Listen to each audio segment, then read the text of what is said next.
안녕하십니까. 최양호의 주간경제리포트 김성민입니다. 오늘은 올 하반기 경제 전망 짚어보는 시간 마련했습니다. 각종 현안들을 중심으로 볼 텐데요. 미리 보는 올 하반기 한국 경제 끝까지 함께해 주시기 바랍니다. 오늘도 최양호 현대경제연구원 고문 자리하셨습니다. 고문님 안녕하세요. 네, 반갑습니다. 이 한국 경제 곳곳에 지금 빨간불이 들어왔거든요. 그래서 이 빨간불을 어떻게 하면 파란불로 바꿀 것인가. 오늘 그 대안에 대해서 여러분께 아주 많은 정보 드리겠습니다. 감사합니다. 네, 또 저번 주에 이어서 이번 주도 나오셨습니다. 정문건 전 서울연구원장입니다. 안녕하세요. 반갑습니다. 네, 빨간불이 켜졌었다는데 네. 그 빨간불이 앞으로 꺼질 가능성이 없다는 게 지금의 우울한 상황이라고 말씀드릴 수가 있겠습니다. 알겠습니다. 오늘 두 분과 함께 올 하반기 경제 전망에 대해서 한번 짚어보겠습니다. 신랄한 비판이 이어질 것 같습니다. 첫 번째 질문부터 드릴 텐데요. 상반기 경제 현황이 기대했던 것보다 굉장히 좋지 못했다는 평가가 많습니다. 문재인 정부의 제이노믹스 어떻게 평가하십니까, 원장님? 한마디로 제이노믹스는 실패작이다. 이렇게 말씀드릴 수가 있겠습니다. 제가 좀 비유를 해서 말씀드리죠. 지금 이제 문제가 있고 치료를 하려면 환자가 있으면 우선 병인을 확실한 먼저 진단을 해야 처방이 제대로 그렇죠. 나오지 않겠습니까? 네. 지금 이 제이노믹스는 일단은 진단이 제대로 안 돼, 잘못 진단해서 처방전이 엉뚱한 처방전을 내놨다. 상황에 대한 진단이 좀 아쉬웠다는 말씀이시죠? 예, 이제 예를 들어서 이렇습니다. 이제 외환위기 이후에, 1997년 이후에 한국 경제는 완전히 이제 양극화됐다 그러지 않습니까? 네. 이제 잘 되는 데는 잘 되고 안 되는 데는 안 되고. 근데 그걸 갖다 한마디로 비교를 하면 저는 이렇게 판단합니다. 한국 경제는 이제 그때 이후로 구들짝이 무너진 온돌방 신세다. 구들짝이 무너지면 어떻게 됩니까? 아무리 아궁에 불을 때도 그렇죠. 아래목만 따뜻하고 구들짝이 무너져 있으니까 아래목에 그 따뜻한 공기가 윗목으로 한류가 안 되니까 안 되는 거죠. 윗목은 냉방이에요. 네. 양극화가 되는 거죠. 네. 이제 그런 상황인데 접어든 거죠. 이 제이노믹스는 그러면 이걸 어떻게 처방을 해야 되겠습니까? 구들짝을 새로 놔야 되겠죠. 제대로 이게 한류가 되려면. 네. 이 제이노믹스를 들여다보면 구들짝을 새로 놓는 게 아니라 전체적으로 아궁이에 불만 더 떼겠다는 정책이 핵심을 이루고 있어요. 네. 그러면 구들장이 무너져 있는데 아궁이에 불만 더 세게 장작 더 넣고 휘발유 기름까지 부어서 떼면 어떻게 됩니까? 아랫목은 그냥 뜨거워서 발을 댈 수가 데일 것 같아서 댈 수도 없는데 윗목은 더 양극화가 더 심해지는 거죠. 심해지고 아무 효과가 안 나는 거죠. 네. 이제 그런 꼴이다. 그래서 제이노믹스는 한국 경제의 문제점의 진단을 잘못했고, 그러니까 관역 조정이 잘못됐다는 거죠. 알겠습니다. 그런 면에서 저는 실패했다고 생각합니다. 알겠습니다. 뭐 실패했는지 안 했는지 이제 좀 더 시간적 여유를 갖고 봐야 되겠지만 저는 하나 좀 뭐 의아한 게 말이죠. 우리가 뭐 경제가 잘 되고 3% 됐다고 굉장히 이제 좋은 얘기들을 많이 했는데 아니 우리나라는 반대로 세계 경제는 더 잘 나가요. 미국이 50년 만에 최저의 실업률. 유로존도 10년 만에 유로존에서 실업률을 낮추기가 이게 엄청 어려운데요. 거기도 10년 만에 최저의 실업률. 일본 잃어버린 20년이 이제 지나갔네요. 25년 만에 최저의 실업률. 중국이요. 1월에서 5월까지만 해도 작년도 수출액을 벌써 다 채웠어요. 그리고 전 세계의 지금 경제 성장률이 3.8% 9%를 예상하는데 우리는 3%대를 얘기하고 있거든요. 언제부터 우리가 세계 평균 밑으로 이 성장을 했는지 궁금합니다. 그래서 제이노믹스 뭔가 지금 세계 조류에 우리가 올라타지 못하고 있다. 우리나라는 100% 완전 개방형 국가인데 세계 경제에 동조하지 못하는 현상 뭔가 문제가 있는 것 같아요. 근데 너무 좋은 표현을 해줬어요. 구들장인 것 같습니다. 알겠습니다. 다시 말씀드렸어. 온돌방에 구들장이 무너져 있는 상황. 제도 실패죠. 아, 제도적 실패다. 제도 실패인데 네. 그냥 우리는 대증요법만 계속 쓰고 있으니까 네. 그러니까 암이 걸렸는데 감기약만 들이먹어 영양제를만 맞으니까 이게 치료가 됩니까? 네. 해결 방안이 좀 부족해요. 근데 이 정부의 지금 이 상황 판단 그런 거 아닐까요? 구들장 우리가 무너뜨렸어? 앞 정권에서 무너뜨린 거 아니야? 그렇죠. 그러니까 그건 내 책임 아니야. 일단은 조금이라도 열기가 더 가려면은 자 석유 부어 가서 지금 뭐 더 장작만 넣는 거 아닌가? 그래봐야 부작용만 더 커지죠. 네. 그러니까 지금 더 양극화만 더 심해지는 거죠. 네, 경제 지표들이 좀 안 좋게 드러나고 네. 있긴 하죠. 그러니까 잘 나가는 데는 너무 잘 나가고 네. 막 되니까 안 나가는 데는 더 하니까 더 간극은 더 벌어지는 거죠. 근데 네. 이게 네. 이런 것들이 사실 우리 경기를 따질 때 이 지표들을 많이 활용하지 않습니까? 그런데 이게 사실 보였거든요. 네. 왜냐하면은 이 진단을 할 때 사람이 체온도 재고 뭐 기침을 몇 번 했느니 뭐 밤에 잘 자느니 이런 것들을 재는데 실질적으로요. GDP가 작년도 3분기부터 네. 증가가 안 돼요. 계속 지금 떨어지고 있고요. 네. 지금 17개월째 음. 지금 선행지수가 계속 내려오고 있거든요. 아, 진짜로 정책 결정자들이든가 이런 나라를 이끄는 사람들은요. 네. 집 바깥에 낙엽이 하나 떨어진 걸로 가을이 온 걸 알아야 되는데 그냥 지금 뭐 아주 좋은 표현에서는 지금 장작불만 지금 계속 캠프파이어만 하는 겁니다. 알겠습니다. 하반기 시작하는 시점에서 이제 경기 주기에 대한 논란이 나오고 있습니다. 상승기의 정점을 지나 이제 침체기에 들어섰다는 분석인데 원장님 어떻게 보십니까? 침체기 맞을까요? 저는 지금 우리나라 경제가 호황기냐 침체기냐 이 논의 자체가 이제 필요가 없다는 보시는 건가요? 이제 제대로 된 논의가 아니라고 저는 생각을 합니다. 어떤 점에서? 제가 이 시간을 통해서 주장하고 싶은 게 네. 한국 경제 2009년 이후에 네. 한국 경제의 경기 순환은 완전히 소멸됐다. 다시 인체로 이야기하면 네. 심장이 뛰지 않는 경제가 돼버렸어요. 제가 예를 들어서 정부가 2013년에 우리나라의 경제 11순환기에 최저점이었다고 이야기했습니다. 네. 그 2013년도 우리나라 2.9% 성장했어요. 네네.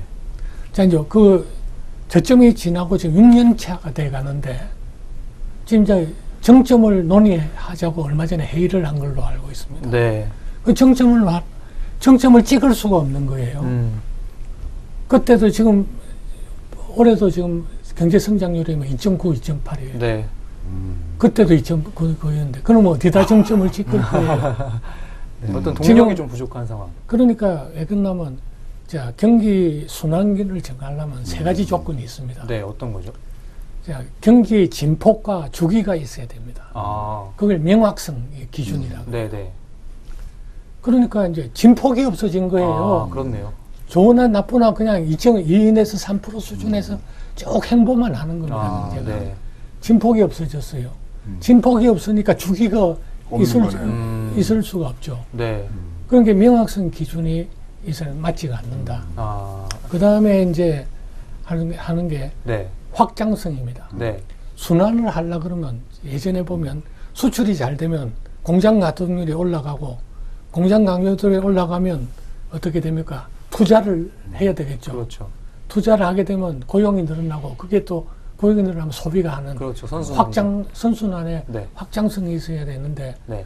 완전히 우리나라 수출은 잘 돼도 이게 국내 투자로 연결이 안 돼요. 딱 단절돼서 아주 구들짝이 무너지듯이. 네. 그러니까 어떻게 된 거예요? 확장성이 없는 거죠. 확장성이 없어져 버렸다. 네. 세 번의 지속성이죠. 한 번은 그러면 경제가 회복됐다면 아까 말한 대로 수출이 된다면 이게 국내 투자도 고용 확대, 소비하는 이러면 지속성이 적어도 저점에서 정점까지 회복이 되면 지속적으로 한 3, 4년은 지속돼줘야 되거든요. 네. 이제 그런 게 없어져 버렸어요. 그러니까 이제 경기 순환을 갖다가 논의할 수 없을 정도로 경기가 죽어버린 거예요. 그러니까 이제 심장이 이제 안 뛰는 겁니다. 네. 그러니까 이번에 나는 바라건대 네. 기재부가 네. 대한민국 경기 순환은 이제 죽었다, 소멸됐다 하는 걸 공식적으로 인정해야 된다고 저는 생각합니다. 그럼 진짜 그 어떤 이 함정에 늪에 빠진 이제 상태로 지금 트렌에 보신 완전히 거죠. 딱 갇혀버린 거죠. 그러면 진짜로 진짜 사회의 어떤 개혁적인 혁신적인 방안으로 이것을 뚫는 소위 말하는 탈출 속도가 있어야 되네요. 예, 여기서. 그렇네요. 네. 그러니까 이제 문제는 구들짝이 무너져 있으니까 이제는 완전히 이걸 고치려고 그러면 네. 이제 구들짝을 새로 놔야 된다는 거죠. 네. 이제 시스템 이제 개편을 해야 된다는 겁니다. 이게 그러니까 네. 저 우리 원장님도 옛날 분이셔요. 구들짝 무너지면 아파트로 이사 가셔야죠. 이제 보일러로 그런 가면 거죠. 되지 보일- 않습니까? 예. 근데 아파트로 이사를 가든지 구들짝을 새로 고치지. 미국도요. 미국이 주기설을 뭐 처음부터 얘기한 나라고 러시아부터 해서 나오는 얘기지만 네. 미국은 충분한 데이터가 있어요. 1854년부터 여기는 10년 주기설이 있습니다. 근데 미국이 2009년 중반에 저점을 찍고 네. 지금 역사상 이 통계를 작성한 이후에 최고의 120개월을 지금 넘어가는 이 네. 상황으로 좀 가고 있거든요. 네. 그럼 거기도 지금 고점 찍고 다시 저점 찍을 때가 됐단 말이죠. 아, 그럼 우리나라는 사실 뭐 이렇게 움직이지가 않고 있는 부분이 있어서 네. 과연 그럼 우리가 어떻게 되냐? 성장기라고 우리가 만약에 판단을 했다면 네. 이 진폭이 없지만 네. 그러면 소위 말하는 수요를 자극하면은 경제가 좀 더 좋아요. 만약에 침체기로 빠졌다면 공급을 자극해야 되죠. 그러면 제이노믹스는 지금 수요, 소득 쪽을 지금 건드리는 거거든요. 네. 만약에 우리가 침체기에 그런 징조들이 보였다 그러면 사실 공급, 기업에 길을 불어주고 기업으로 해서 공급을 일으켜야 되는 부분들이 있는데 네. 완전히 이거는 다른 지금 뭐 이 처방이 나와야 되는데 말씀하신 대로 진단을 못한 거예요. 그래 처방이 나오는데 그 부분들이 지금 아쉽습니다. 그럼 원장님께 한번 여쭤보면 침체기에 진입을 했다고 하셨는데 어떤 정책적인 접근이 필요할까요? 지금 상황에서는. 아까 말씀드린 대로 네. 구조개혁이죠. 아, 이제 구들짝을 새로 놔야죠. 네. 그러니까 이제 다시 말씀드렸어요. 이제 우리나라의 순환기가 복원되도록 해야 된다. 아, 순환계가. 네네. 아까 말한 수출이 네네. 내수로 이어질 이어지고. 때 동안에 그 이제 제일 중요한 게 수출이 늘어서 공장 가동률이 올라가면 당연히 그러면 국내에서 투자를 확대해야 되겠죠. 네네. 그래야 고용이 증가하고 그게 이제 내수 소비로 확장이 되니까. 네. 근데 거기서 딱 끊겨버린 겁니다. 자, 국내 투자가 안 된다는 거죠. 네네. 그러면 어떻게 이제 이거는 이제 굉장히 제도적인 측면의 이슈가 강한 게 지금 저는 우리나라 지금 현재 자본주의 체제, 네. 한국 경제의 자본주의 체제를 네. 딱 한마디로 묘사하라 그러면 네. 잡탕 자본주의라고 그래요. 그렇죠. 어떤 점에서 그렇게 볼 수 있어요? 우리나라는 과거 소위 말하는 정부 주도의 저희 스테이트 캐피탈리즘, 이 소위 박정희 개발 경제 시대를 해서 그냥 90년대까지 이어져 왔지 않습니까? 네. 이제 그러다가 이제 IMF 이후에 네. 이 경제 체제는 이제 한계가 있다. 좀 더 이제 시장 친화적인 네, 개방하고 시장 친화 개혁을 해야 한다고 하다가 제대로 그걸 못 해가지고 IMF 위기를 맞았는데 네. 그때 IMF의 조건이 뭐였습니까? 글로벌 스탠다드를 가져라. 하고 이제 그 우리는 과거 그러면 개발 경제 스테이트 캐피탈리즘의 체제를 정비를 하지 않고 거기다 완전히 덧붙였어요. 네. 미국식 소위 시장 자본주의 체제. 단점만 나오겠네요. 네, 그럼. 그러니까 이게 제도 간에 충돌이 일어나는 거예요. 네. 그래서 여기다 또 더해가지고 왜 내 잡탕 자본주의라는 이제 좌파 정부가 들어와가지고는 네. 이제는 소위 말하는 소셜 캐피탈리즘까지 맞아요. 복지까지 한꺼번에 모았다 보니까 네. 지금 과거 스테이트 캐피탈리즘, 마켓 캐피탈리즘, 소셜 캐피탈리즘 완전히 짬뽕이 돼가 제도가 네. 이게 제도 간에 상충이 되다 보니까 순환계가 다 끊겨버린 겁니다. 한마디로. 알겠습니다. 그러니까 근본적으로 다 지금 새로 지금 우리나라 경제 체제를 지금 정비를 네. 대대적으로 해야 된다. 네. 그렇지 않으면 저는 이 병은 영원히 치료되지 않는다 생각합니다. 네, 전체적인 구조 네. 개혁이 좀 필요한 시점이라는 네, 말씀이었습니다. 그럼 지금부터는 본격적으로 올 하반기의 경제 현안들 짚어보도록 하겠습니다. 먼저 최저임금 대한 얘기입니다. 내년도 최저임금이 결정이 또 법정 시한 넘기면서 결정되게 됐습니다.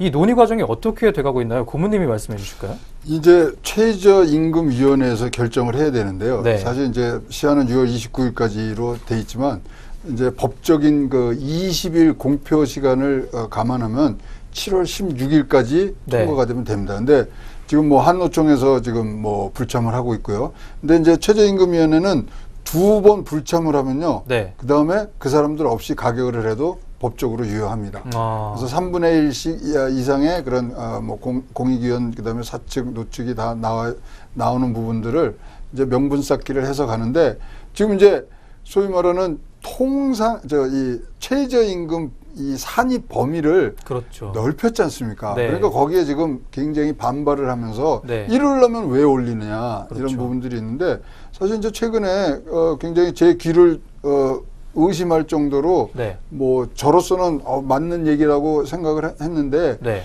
뭐 문재인 대통령께서도 10,000원 이거 고집하는 거 아니다.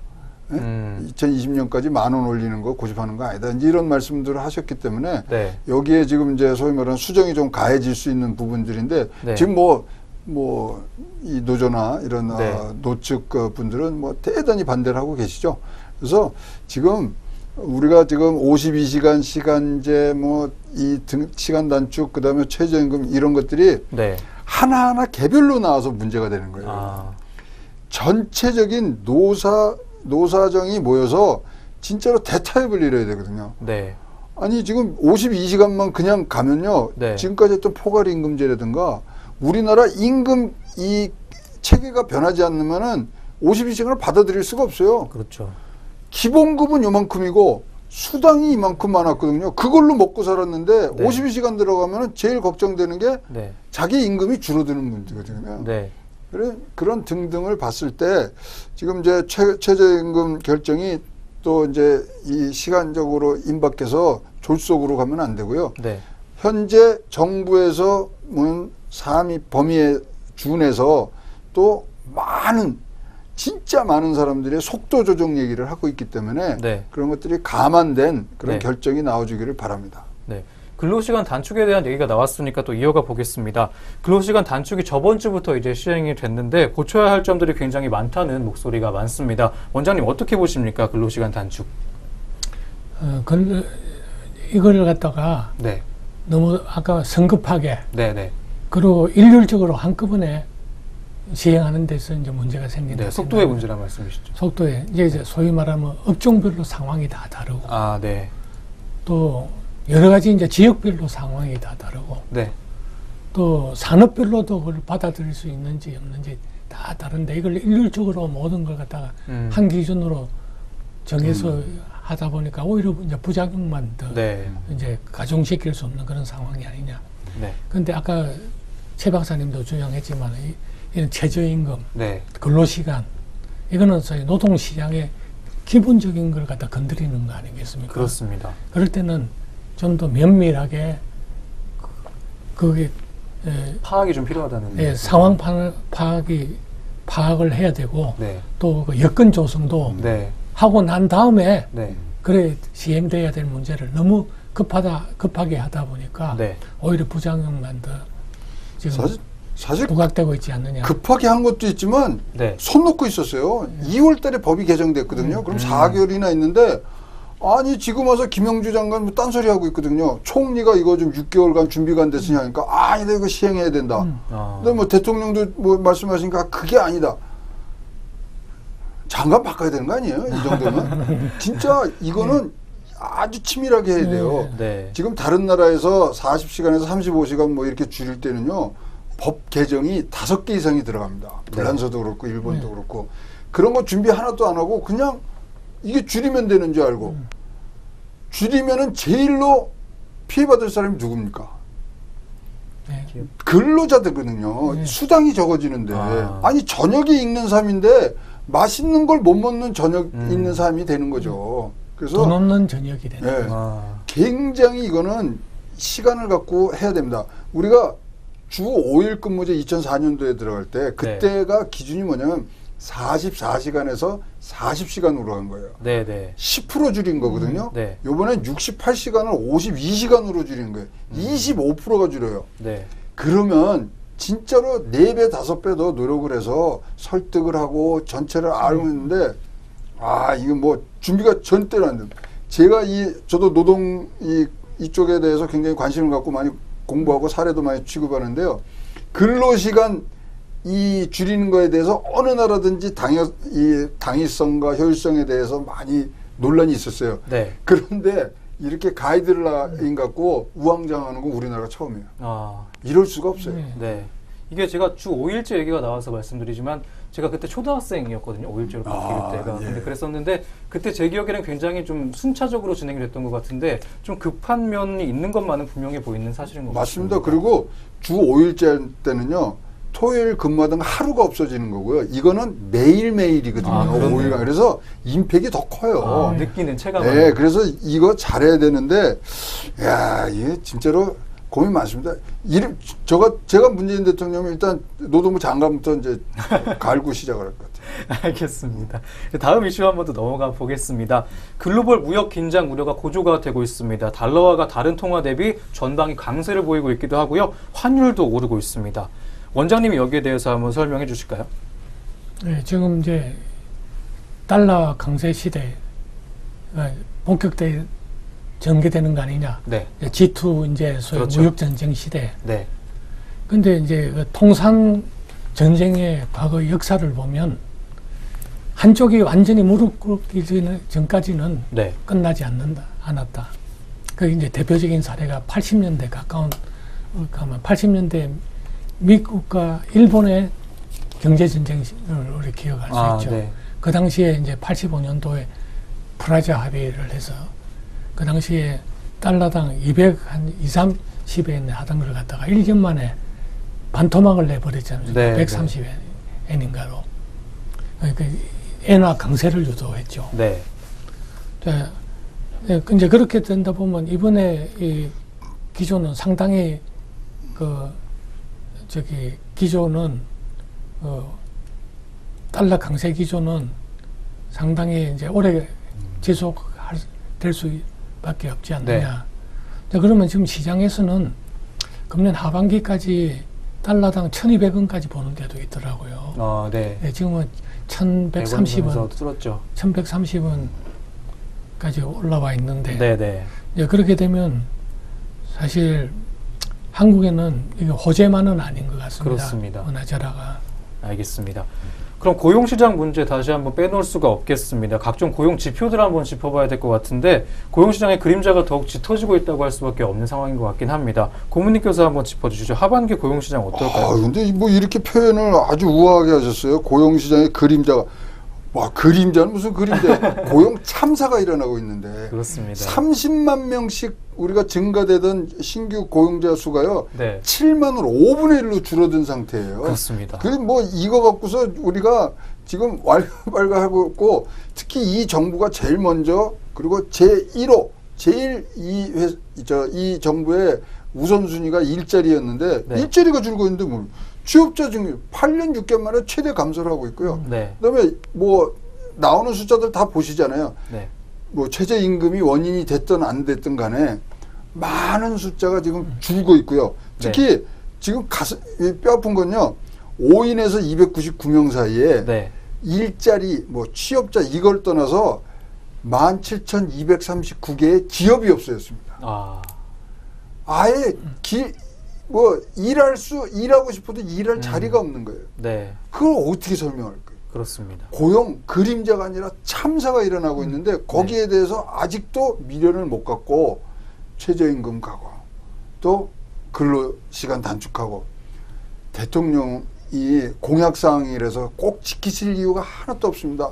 대통령 후보로서 공약하신 것도 있을 수 있지만 거기에 대한 뭐 책임감을 지시고 하시는 것도 좋지만 대통령으로서의 책임감은 더 큰 거예요. 대통령의 1번이 지속 성장이 가능한 나라를 만들어 주신 거 아닙니까? 네. 최근에 돌아가신 JP가 말씀하신 것처럼 무항산, 무항심. 이게 먹을 게 없으면요, 우리가 뭐 민주화하고 경제 이 민주화하는 이런 게 생각이 하나도 없어지는 거예요. 네. 배고프면 안 됩니다. 알겠습니다. 하나 덧붙이자면 지금 이제 문제가 되고 있는 게 한국 기업들이 네. 아까 이제 여기서 기업의 전체 수도 줄어든다 그러지만은 네. 이제 투자를 하면 국내에서 하지 않고 해외에서 하고 있어요. 네. 지금 이제 예를 들어서 보면 우리나라가 지난 10년간 평균 한국의 대기업들이 또 중소 중견기업들이 해외에 네. 나가서 창출한 일자리가 연간 약 12만 개씩 어. 매년 네. 해외에서 가서 해외 투자를 통해서 거의 창출한 거. 창출하고 있습니다. 네. 그게 매년 한국에서 했다고 가정을 해보십시오. 네. 그렇죠. 뭐 매년 12만 명. 그렇죠. 지금 알겠습니다. 아마 작년 같은 경우에는 한 40만까지도 올라갔을 겁니다. 그렇습니다. 올해도 지금 7만 명이 아니라 네. 지금 뭐 한 20만 명은 유지할 수 있었을 거예요. 알겠습니다. 그러니까 미국이 잘하는 게 소위 말로 리쇼어링, 예. 다시 저 제조업을 불러들여서 생태계를 이루고 있거든요. 생태계 이룬다는 게 뭡니까? 그럼 트럼프 대통령이 잘하는 게 트럼프 대통령이요 일자리 만드는 사람이 아니에요. 네. 일거리를 만들잖아요. 네. 그렇죠. 그러니까 거기서 자연스럽게 나오는 게 일자리이기 때문에 네. 그런 것들을 우리가 조금 더 예의주시하고 거기 보세요. 기업들 잘 되게 법인세 내려주고 등등 많은 거 있습니다. 그래서 아까 진단의 말씀을 하셨는데 진단 잘 내려야 될 것 같아요. 알겠습니다. 근데 돌이켜보면 지난 이제 제이노믹스가 제가 타겟 조정이 잘못됐다고 이야기한 게 네. 그러면 제이노믹스가 어떻게 지금 이때까지 작용하고 있느냐 보면 네. 무너진 구들짝을 완전히 더 무너뜨리는 방향으로 지금 작용하고 있다. 알겠습니다. 예를 들어서 네. 이제 법인세 인상이라든지 네.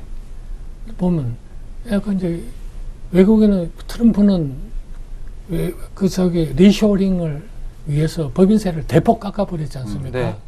근데 우리는 지금 일자리를 만들어야 되고 리쇼링을 해야 되는데 우리나라 지금 기업들은 삼성전자, LG전자 그 수출 경쟁력을 가지고 있는 기업들은 다 지금 베트남으로 가고 있다 이거죠. 네. 그걸 리쇼링 시켜야 되는데 오히려 법인세는 더 올리고 공정과세 해가지고 네. 법인세는 더 올리고 완전히 지금 타겟이 완전히 딴 데 가 있다. 그러다 네. 보니까 이제 그런 지금 나오니까 이제 구들장은 더 내리하는 문제는 더 무너지게 생깁니다. 아니 그 구들장 이런 거 들으면 들을수록 아주 예. 귀에 쏙쏙 비유가 좋으신데요. 예, 원래요 우리 저 원장께서요 외파리 경제 이걸로 유명한 이론이 있으세요. 내수와 수출이 이렇게 하는데 내수가 죽고 이제 외파리 이 수출 하나를 끌고 간다 해서 외파리 경제 하시다가 네. 이제 그게 IMF 이후에 이제 두 손이 없는 노 핸디드 이코노미 그 이론을 하셨는데 요새 시간이 많이 남으시는가 봐요. 또 구들장 이런 거 개발하시는 문학적으로 좀 가셨는데. 네. 알겠습니다. 좋은 비유 감사하고요. 그럼 마지막 질문 한번 이어가 봐야 될 것 같습니다. 요건 좀 잘한 거라고 할 수 있겠는데 남북 경제협력과 교류 활성화에 대해서 한번 짚어봐야 될 것 같습니다. 올 상반기부터 시작된 남북의 화해 모드가 이제 본격적으로 더 가속화가 되고 있습니다. 고모님 올 하반기에는 어떻게 해야 될까요? 지금 이제 우리가 화해 모드 했는데 지금 거쳐야 될 부분들이 분명히 있잖아요. 네. 왜냐하면은 유엔에서 대북 제재를 지금 소위 말하는 해제를 해줘야 되거든요. 그래서 9월달에 유엔 총회가 있는데 그 큰 산일 거고요. 지금 뭐 이제 이번 주말이나 다음 주 초에 폼페이오가 이제 미국에서 이제 왔다 갔다 이제 하시는 부분들이 이제 생길 텐데 이제 거기서 소위 말하는 핵 실험의 이제 시간표들이 이제 정해지면은 네. 그것에 맞춰서 제재를 이제 풀어주는 방향으로 가겠죠. 그때부터 시작입니다. 그럼에도 불구하고 IMF나 IBRD나 월드뱅크에서 지금 이 소위 말하는 자금을 지원하려면 네. 북한이 IMF에 가입을 해야 돼요. 회원국에만 할 수 있어요. 네네. 자, 회원국이 되려면 어떻게 하냐면 IMF에서 실사단이 나갑니다. 네. 과연 이 나라에 돈을 꽂아도 돼? 안 돼? 그러면 장부를 다 뒤지거든요. 네. 그거 제일 싫어하는 사람이 누구예요?